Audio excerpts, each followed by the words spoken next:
Hey, brothers and sisters. How's everybody doing? We're starting this video. I don't have a stop sign. Fucking moron. Starting this video out a little bit different because every time I go to film it, it becomes corrupted in some way. So we're starting this one off just singing, hoping to sing out to the gods and pray that a video can be finished, because that would be nice. I actually think it's the heat corrupting the files and the video. It's very crazy. I believe it was Limp Bizkit who said, "It's just one of those days when you don't want to wake up. Everybody's sweating. Man, the climate's fucked." He said something like that, and I definitely feel it. So the topic for today is 5 drivers motorcyclists hate. I think it's a bountiful topic. I'm listing 5 drivers, but there's so many drivers. So if you guys want to drop your ideas and drivers you hate in the comments, I may actually add those to a future video, and we'll give you a shout out if we do end up using it. We'll give you a shout out. So the number 1 driver that we all hate, I'm going to cover it first to get it out of the way. And man, it's Distracted Daniel. This guy is on his phone, on his iPad, playing with the computer on his Tesla, right? He's just distracted. That's the one we see and hate the most because it's so damn obvious what they're doing. And it's so ubiquitous and everywhere. They're all of them are doing it at this point. It's so crazy. It's to the point that I almost don't even mention it because it's so common, but we still hate them. And the way I think about it is, people in cars, their cars are so boring that they've almost got this appliance mentality. And we all have an appliance mentality when we're using an appliance, right? You use the microwave real quick, you put in the boop, boop, boop, boop, and then you walk away and you check your phone, you do something else. You just completely ignore the appliance because the appliance is the appliance and it's just going to do what it does. But people these days are seeming to carry over that thought process to their car. They're not engaged. They decide, you know what? I have a 25-second window right now where I can just play on my phone while I'm driving in cruise control or in city streets. Unexpected things happen so frequently while we're driving. And so, assuming that you're going to have 25 seconds without interruptions, without surprises, is kind of fucking crazy. And it puts all of us at risk. And I just wish... And I don't know, the way I look at it is maybe if people had more engaging cars, maybe they'd pay more attention while driving them, Like if more people had manuals, you can't really play on your phone when both of your hands and the sea, hashtag save the sea. You can't really play on your phone when both of your hands and both of your feet are engaged, which is how it is in a manual car. And I just feel like if more people had more exciting cars, maybe they would be less likely... Am I going to get sprayed? Spray me, please, madam. They would be less likely to take these 20-second trips down the fucking Twitter scroll. And I think they would be less likely to kill people.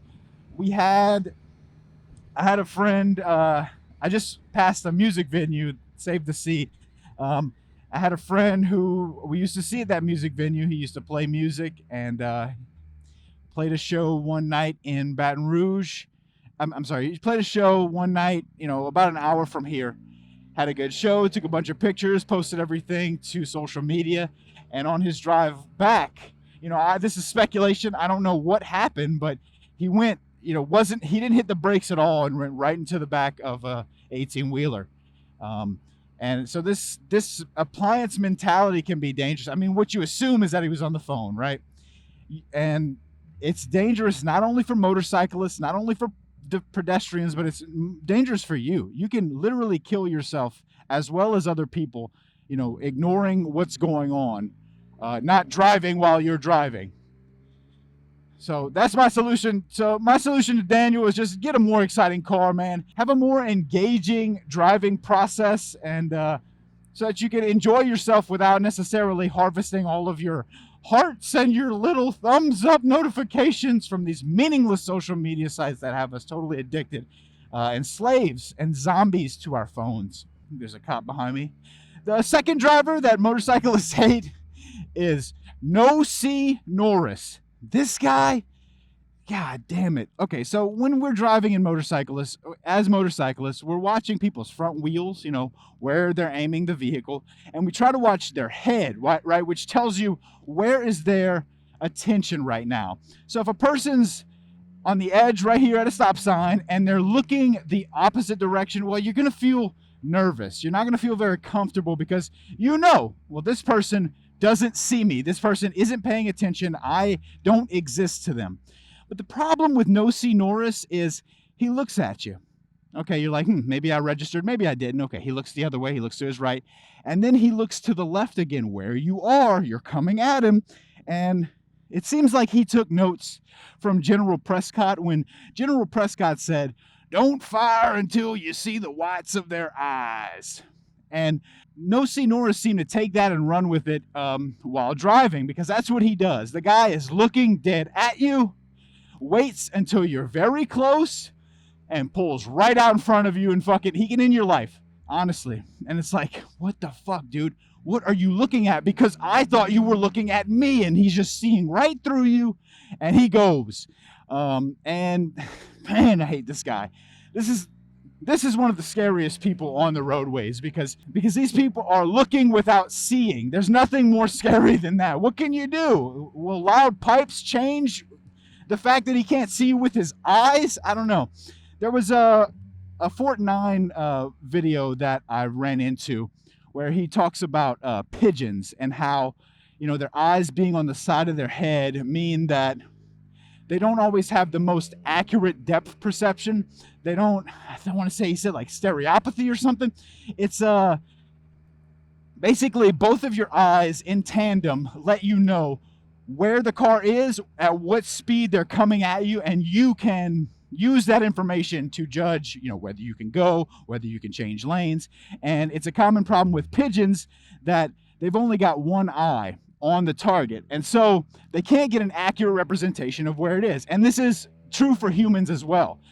If people are looking both ways, but they're only looking with one eye, they may in their brain process you as being hundreds of feet away when you're truly just 30 feet away.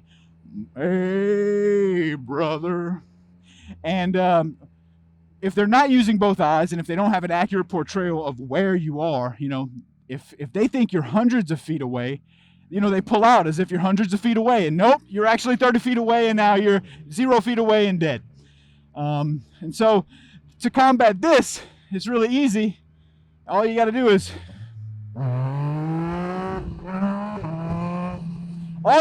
is use both of your freaking eyes when you're looking left and right. It's all they have to do. Look left fully with both of your eyes. Look right fully with both of your eyes. See where the people actually are and judge it accurately, right? That's all we ask, Norris. That's it. And that's all it would take to fix the woes of this one guy trying to kill us. Okay, number 3. Number 3 is Unappreciative Uncle Larry. Uncle Larry's always in a leased BMW or a lifted truck, okay? And Larry does not appreciate motorcyclists' lane splitting and lane filtering. Now, as an automobile owner, as an automobile driver, it can feel like these motorcycles are trying to cut. They're trying to cut the place in line. Why don't they just stay where they're at? Okay, ask yourself, what's faster, a 2-lane road or a 3-lane road? Obviously, a 3-lane road, right? More throughput can get through more traffic, and that means for everyone who uses this road, it's faster. Okay, that is essentially what lane splitting does. The motorcyclists are using parts of the road that are otherwise not being used to create another lane. This eases traffic for everyone. Yes, for the motorcyclist himself, but for all road users. Okay, but Unappreciative Uncle Larry doesn't like that. He doesn't like you lane splitting. He doesn't like you filtering up to the front. And he's going to swerve at you. He's going to honk at you. He might outright try to kill you because you're helping him and he just doesn't appreciate it. I mean, the answer here is just education. More people need to understand what lane splitting does, how it helps everybody. But it's becoming legal in more and more places in our country, and that's just reflecting the number of motorcyclists, that exist. And so, as there become more motorcyclists, the laws begin to more accurately represent the motorcyclists. And so it's a matter of time before it's legal everywhere. But in the meantime, and even when it is legal, man, Uncle Larry is not having it. He's so pissed off. And, you know, something I've heard and something I kind of believe is, you know, the world changes one death at a time. And so if we can educate younger people, if we can make more people ride out here, more people appreciate this hobby, but not only the hobby when you're on it, but appreciate other riders, give them space, respect them.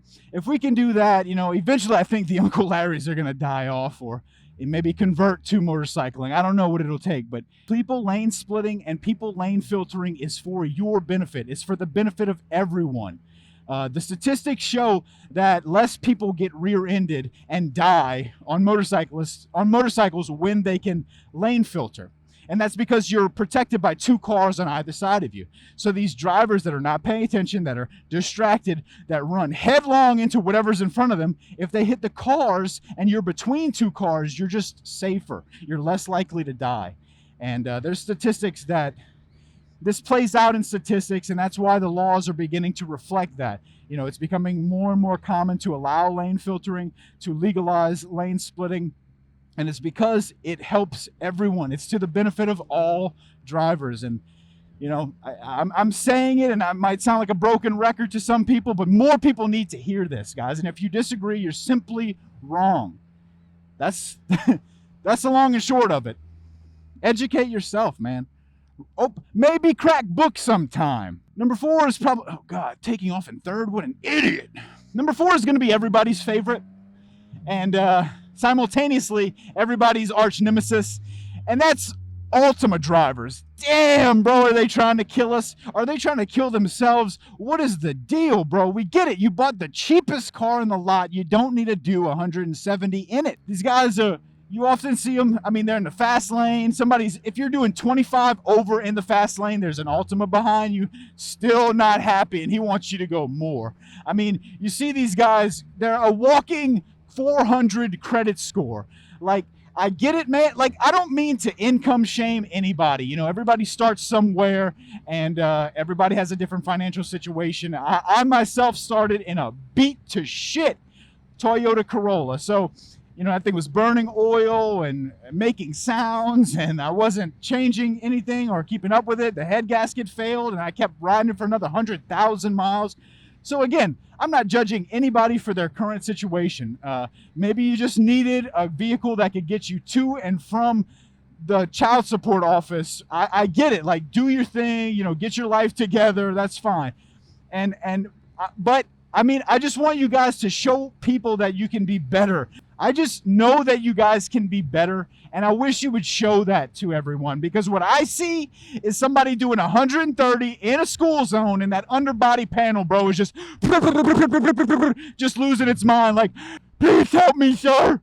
Kaylee financed me 2 monthly payments at 23% interest. It's screaming out for help, the car is. And man, I wish somebody would help those cars. They get a rough... You think we have it rough driving around these Ultimas, but man, it's the Ultimas themselves that have the rough end of the stick. You know, next time you pass in front of a church, you know, if you're spiritual at all, you know, ask your God, take a second, and just ask for forgiveness for all these Ultimas. The drivers are the problem, but again, it's the cars that end up getting beat to shit. And, you know, for the drivers themselves too, you know, I hope your probation goes well. I hope you can re-enter the workforce and you become a great father one day. So we worry about the drivers and the cars in this situation. And I want the best for both of them. Understand that. Number 5, the 5th and final driver I want to mention is Big Billy and Big Bertha. Now, I look around, I watch a lot of motorcycle, a lot of car content, you know, point of view shots of people driving in other countries and driving in this country. And I drive myself in this country. And it seems to be something that only happens in America, because other countries have embraced the smart car. They've embraced the scooters, embraced the motorcycles, and they have a lot of vehicles that make sense. But in our country, it's completely different. In our country, drivers who are not good, they don't feel safe, okay? Part of the reason they feel safe is because everybody else has big trucks and big cars, but another reason they don't feel safe is just their own ability. And rather than practice and get better, what they seem to like to do here is just get a bigger truck, a bigger SUV. All right, so they're effectively driving a bus that could haul 9 people, and all they're doing is moving themselves to get an iced coffee from Starbucks. First of all, please tell me why. So the problem here is, if you're not confident with your own driving ability, why do you get something so huge that you can't even readily turn? Watching these people go through the drive-thru is hilarious, but it saddens me. Because, like, what called you to buy this much vehicle? What you're doing, if you're not capable on a small vehicle, when you buy a larger vehicle, you're that much less capable, okay? You're multiplying your risk. Yes, for yourself, but you're so much more dangerous. You know, being that high off the ground, it's more dangerous to pedestrians. It's more dangerous for any people on the roadway. You're paying more for liability, and it's much more multiplicatively dangerous for motorcyclists, man. You just are going to destroy them. Every time these guys in these big vehicles hit a motorcyclist, it's just a strike bowled right down the center. Boom! And it's over. All 10 pins. Because, like, it's dangerous, and it's sad when, you know, you're distracted and you hit somebody in a small vehicle, but you can kill multiple vehicles at once with one of these huge tanks. And, like, again, if you need it, I understand. I totally get it. But so many of these people, it's a status symbol. It's just because I can, or because I'm scared. If you're scared out here, the answer is not being in a higher vehicle. It's not being in a bigger vehicle.